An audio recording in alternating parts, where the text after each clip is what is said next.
Lord Dalhousie ఈయన క్రీస్తు శకం 1848 నుంచి 1856 వరకు ఈయన మన భారతదేశానికి గవర్నర్ జనరల్గా రావడం జరిగింది. మరి గవర్నర్ జనరల్గా రాకంటే ముందు బోర్డ్ ఆఫ్ ట్రేడ్కు ఈయన మరి పనిచేసి అందులో పరిపాలనలో మంచి అనుభవాన్ని సంపాదించుకోవడం జరిగింది లార్డ్ డల్హౌసీ. మరి లార్డ్ డల్హౌసీ వచ్చిన తర్వాత భారతదేశంలో కొన్ని సంస్కరణలు ప్రవేశపెట్టడం జరిగింది. ఆ సంస్కరణ కూడా భారతదేశంలో ఇంప్లిమెంట్ చేసి కొన్ని సంస్కరణలు ప్రజాదరణ పొందడం జరిగింది. మరి ఈ రోజు మనం డల్హౌసీ గురించి చెప్పుకున్నామంటే ఆయన చేసినటువంటి కొన్ని మంచి పనులు కానీ కొన్ని చెడ్డ పనులు కానీ అనేవి ఏ వ్యక్తి చేసినా కూడా ఆ పనులు అంటే కొన్ని చెడ్డ ఉంటే కొన్ని మంచి కాబట్టి ఈయన సంస్కరణ కూడా 1850 సిపాయిల తిరుగుబాటుకు కారణంగా లార్డ్ డల్హౌసీని చెప్పడం జరుగుతుంది. ఇక్కడ చూసినట్లయితే మరి ఈ విధంగా లార్డ్ డల్హౌసీ వచ్చేసి దాదాపు 2 సంవత్సరాలు అంటే ఒక 8 సంవత్సరాలు మరి భారతదేశానికి గవర్నర్ జనరల్గా వచ్చేసి మరి కొన్ని సంస్థలు భారతదేశంలో ప్రవేశపెట్టడం జరిగింది. ప్రవేశపెట్టి కంపెనీని ఏ విధంగా అంటే విస్తరింప చేయడం జరిగింది. అంటే కంపెనీని ఇంకా చాలా రాజ్యాల్లో ఉన్నటువంటి కొన్ని ప్రాంతాల్లో కూడా ఈయన ఏం చేసినట్టే విస్తరింప చేయడం జరిగింది. తర్వాత చూసినట్లయితే ఇక్కడ రెండవ సిక్కు యుద్ధం చూస్తే లార్డ్ హర్డింజన్ కాలంలో మొదటి సిక్కు యుద్ధం జరిగింది. మరి మొదటి సిక్కు యుద్ధం జరిగిన తర్వాత రెండవ సిక్కు యుద్ధం చూసినట్లయితే ఇక్కడ రెండవ సిక్కు యుద్ధం చూసినట్లయితే ఈ పంజాబ్ ప్రాంత పాల్గొన్నటువంటి దిలీప్ సింగ్ అంటేనా మైనర్ కావడం జరిగింది. దిలీప్ సింగ్ మైనర్ ఉండడం వల్ల మరి ఏ విధంగా పంజాబ్ని ఆక్రమించాలనే ఉద్దేశం చేత ముల్తాన్ రాష్ట్ర పాలకులు ఏం చేయడం జరిగిందంటే పంజాబ్ పైన యుద్ధాన్ని ప్రకటించడం జరిగింది.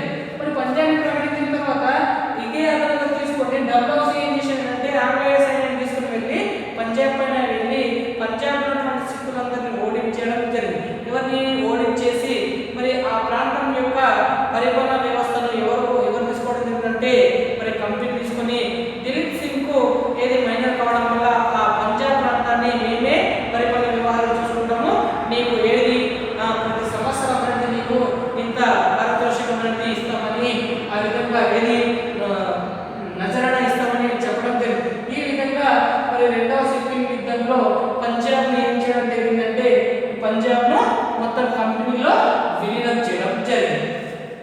నెక్స్ట్ చూసినట్లయితే రెండవ బర్మా యుద్ధం చూసినట్లయితే డల్హౌసీ యుద్ధం ప్రకటించడం. మరి రెండవ బర్మా యుద్ధం చూసినట్లయితే రంగూన్ ట్రోయ్ నగరాలను వాటిపైన ఆంగ్లేయ సైన్యాన్ని పంపించేసి రెండవ బర్మా యుద్ధంలో మరి దీన్ని రెండవ బర్మా యుద్ధంలో తూర్పు బర్మా కానీ పడమర బర్మా కానీ ఆ విధంగా 2 భాగాలు విభజన చేసి మరి అందులో కొంత భూభాగాన్ని దేంట్లో విలీనం చేయడం జరిగిందంటే ఈస్ట్ ఇండియా కంపెనీలో విలీనం చేయడం జరిగింది. రెండవ బర్మా యుద్ధం అంటే ఈ విధంగా బర్మా ప్రాంతంలో ఉన్నటువంటి ఏది రంగూన్ కానీ ట్రోయ్ నగరాలు కూడా ఎవరంటే రెండవ బర్మా యుద్ధంలో లార్డ్ డల్హౌసీ అంటే ఈస్ట్ ఇండియా కంపెనీలో విలీనం చేయడం జరిగింది. ఇది సెకండ్.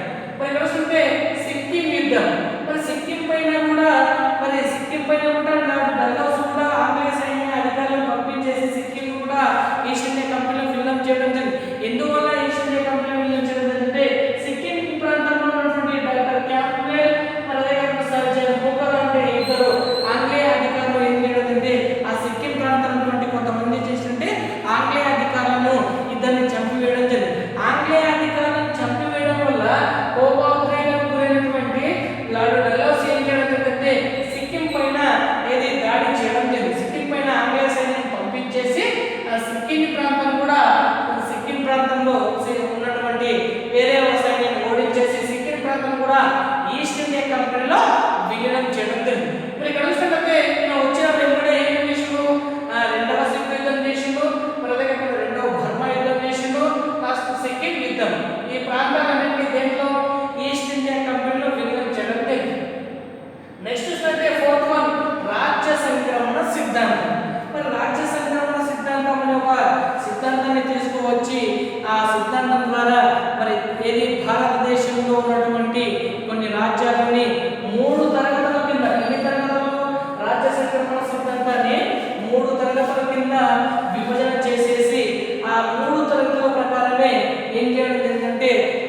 భారతదేశంలో ఉన్నటువంటి రాజ్యాలను ఈస్ట్ ఇండియా కంపెనీలో పేటెంట్ హక్కులతోటి విలీనం చేయడం జరిగింది. నెంబర్ 1 చూసినట్లయితే ఇక్కడ చూసినట్లయితే ఏంటి నెంబర్ 1 ఇక్కడ రాజ్య సంక్రమణ సిద్ధాంతం యొక్క మూడు తరగతులు ఏంటి చూసుకున్నట్లయితే నెంబర్ 1 ఈస్ట్ ఇండియా కంపెనీ గుర్తింపు పొందినటువంటి రాజ్యాలు. ఈ రాజ్యాలు ఖచ్చితంగా ఒకవేళ ఆ రాజ్యాలకు ఈ వారసులు లేనట్లయితే దత్తత తీసుకునేటటువంటి అధికారం అనేది ఉంటుంది. నంబర్ 1. నంబర్ 2 రెండవ తరగతికి చెందినటువంటి రాజ్యాలు. ఈ రాజ్యానికి చెందినటువంటి రాజ్యాల పాలకులు ఎవరు సంప్రదించాలి? ఈస్ట్ ఇండియా కంపెనీ యొక్క అధికారులైనటువంటి గవర్నర్ జనరల్ సంప్రదించి, అయ్యా మాకు వారసులు లేరు కాబట్టి మేము చనిపోయిన తర్వాత మా వారసులుగా ఎవరినో ఒకరిని దత్తత తీసుకుంటామని వాళ్ళతోటి మాట్లాడిన తర్వాత వాళ్ళ ఒప్పందం ఓకే అనే తర్వాత చెప్పిన తర్వాతనే తీసుకోవాలి. ఎవరు? రెండవ తరగతి. మొదటి తరగతి వాళ్ళకైతే కంపల్సరీగా 100% తీసుకునే అధికారం ఉంది. రెండవ తరగతి వాళ్ళకి ఏం చేయాలి? ఫస్ట్ కంపెనీ వాళ్ళని అనుసరించేసి కంపెనీ ఓకే ఆమోదం పొందిన తర్వాత దత్తత తీసుకునేటటువంటి అధికారం. మూడవ తరగతి చెందినటువంటి రాజ్యాలకు దత్తత తీసుకునేటటువంటి అధికారం మాత్రం లేదు అని ఎవరు చెప్పడం జరిగిందంటే లార్డ్ డల్హౌసీ. మరి భారతదేశానికి వచ్చినటువంటి ఈయన రాజ్య సంక్రమణ సిద్ధాంతాన్ని ప్రవేశపెట్టి ఈ సిద్ధాంతం ద్వారానే భారతదేశంలో ఉన్నటువంటి చాలా రాజ్యాలను దేంట్లో విలీనం చేయడం జరిగిందంటే ఈస్ట్ ఇండియా కంపెనీలో విలీనం చేయడం జరిగింది. అందులో భాగంగానే మనం చూసినట్లయితే సతారా పాలకుడైనటువంటి అప్పా సాహెబ్ 1848 సంవత్సరంలో మరణించాడు.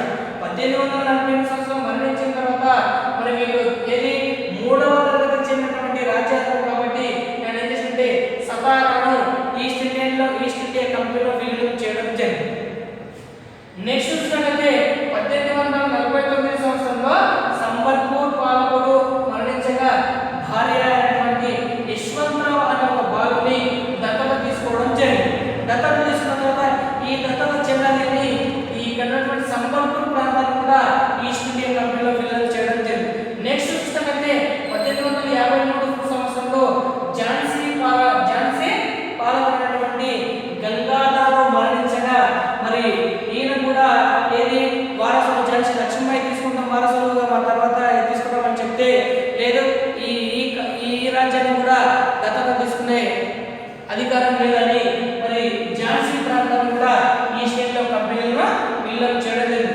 మరి అదే కాకుండా 1857 సిపాయి తిరుగుబాటులో ఝాన్సీ లక్ష్మీబాయి కానీ మరి సంబల్పూర్ పాలకుడు కానీ సతారా పాలకుడు కానీ అదే కాకుండా చూసినట్లయితే నానా సాహెబ్ కానీ వీళ్ళందరూ చూసినట్లయితే 1857 సంవత్సరంలో సిపాయిల తిరుగుబాటులో తమ రాజ్యాంగంలో ఉన్నటువంటి హక్కులు కోరుకున్నటువంటి రాజ్యాలంతా ఎవరితోటి అంటే ఆంగ్లేయులతోటి పోరాడాల్సి రావడం జరిగింది. అంటే మరి ఈస్ట్ ఇండియా కంపెనీ రాజ్య సంక్రమణ సిద్ధాంతం ద్వారా ఈ రాజ్యాల్లో ఉన్నటువంటి రాజ్యాలు ఒకవేళ కంపెనీ ఏ విధంగా అయితే మరి ఇక్కడ ఉన్నటువంటి రాజ్యాలు అయితే సతారా కానీ ఝాన్సీ కానీ సంబల్పూర్ కానీ ఈ పాలకులు కంపెనీని అనుసరించగా దత్తత తీసుకున్నట్లయితే ఆ వ్యక్తికి ఏం సంవత్సరం ఇస్తుంది? దత్తత తీసుకున్నటువంటి వ్యక్తి యొక్క వ్యక్తిగత సంపాదిత కానీ అక్కడ రాజ్యం యొక్క అధికారం మాత్రం సంక్రమించదని ఈస్ట్ ఇండియా కంపెనీలో లార్డ్ డల్హౌసీ మెన్షన్ చేయడం జరిగింది. ఈ విధంగా చూస్తే రాజ్య సంక్రమణ సిద్ధాంతం ద్వారా ఈస్ట్ ఇండియా కంపెనీలో భారతదేశంలో ఉన్నటువంటి రాజ్యాలన్నీ విలీనం చేసుకోవడం జరిగింది. విలీనం చేసుకున్నటువంటి రాజ్యాల్లో ఉన్నటువంటి చాలా మంది సైనికులు ఉపాధి కోల్పోయి వాళ్ళంతా ఎవరికి వ్యతిరేకంగా అంటే ఆంగ్లేయులకు వ్యతిరేకంగా మరి 1850 సిపాయి తిరుగుబాటులో పోరాడాల్సి రావడం జరిగింది. ఇది రాజ్య సంక్రమణ సిద్ధాంతం. నెక్స్ట్ చూస్తే 1850 సిపాయి తిరుగుబాటు రావడం గల కారణం చూస్తే ఈ రాజ్య సంక్రమణ సిద్ధాంతం అనే అంశం కూడా ఒక మెయిన్ కారణంగా చెప్పడం జరుగుతుంది. మరి నెక్స్ట్ చూస్తే బిరుదులు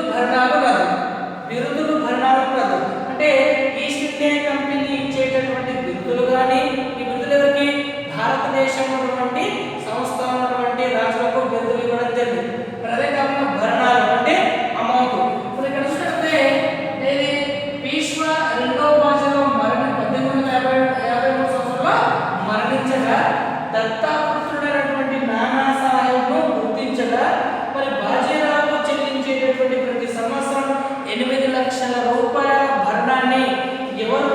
ఏం జరిగిందంటే లార్డ్ డల్హౌసీ ఆయన రద్దు చేయడం జరిగింది. అంటే ఏమైంది, బిరుదులను రద్దు చేసింది. మీరు బిరుదులు ఇప్పటి నుంచి బిరుదులు ఇవ్వాల్సిన అవసరం లేదు అని బిరుదులను రద్దు చేసిండ్రు. అదే కాకుండా మరి కొంత ఆనాటి కాలంలో ఏంటంటే మరి రాజ్యంలో ఉన్నటువంటి గుర్తించిన కొంత భరణాన్ని కూడా ఈస్ట్ ఇండియా కంపెనీ ఇచ్చేది. మరి ఈ విధంగా ఈస్ట్ ఇండియా కంపెనీ ఇచ్చేటటువంటి భరణాలను కూడా రద్దు చేయడం జరిగింది. ఇవి ఎంత చేయడం వల్ల ఏమైందంటే ఈస్ట్ ఇండియా కంపెనీకి మంచి ఆదాయం రావడం జరిగింది. రాజ్య సంక్రమణ సిద్ధాంతం వల్ల రాజ్యం స్వదేశీ రాజ్యంలో ఉన్నటువంటి అధికారుల కైవసం కంపెనీలో విలీనం చేయడం జరిగింది. మరి ఈ విధంగా చేయడం వల్ల ఏంటంటే కంపెనీ యొక్క విస్తీర్ణం అనేది విస్తరించడం జరిగింది. మరి విస్తరించడం వల్ల మరి కంపెనీలో ఉపాధి కోల్పోయినటువంటి ప్రజలు, కంపెనీలో రాజ్యాలు కోల్పోయినటువంటి రాజ్యాల అధిపతులు వీళ్ళందరూ కలిసి 1850